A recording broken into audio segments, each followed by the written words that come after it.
習慣了不對着房間說晚安，沙發的另一半縫得那麼自然，回憶是種玩具，總會按時的泛濫。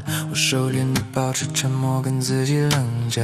無關的人寫無關的感傷，我卻擅自對號入場，自導自演的慌張，要多荒唐才夠難忘。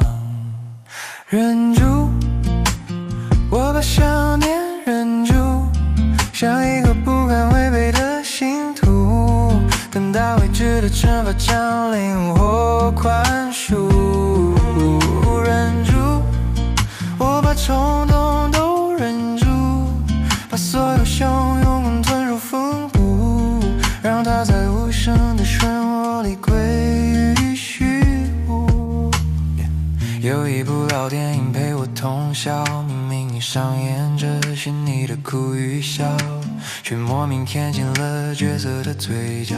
他悵然地說着我們本不該這樣，聲音不大，卻像海嘯，烈幕的泛光滲着我的眼角，回憶的洪流仿佛將我吞掉，靈魂在巨潮裡拼命動搖。無關的人寫無關的感傷，我卻擅自對號入場，自導自演的慌張，要多荒唐才夠難忘。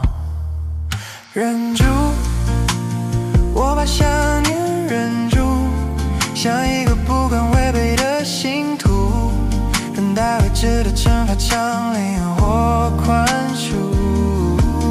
忍住，我把衝動都忍住，把所有洶湧困捲入風暴，讓它在無聲的漩渦裡歸於虛無。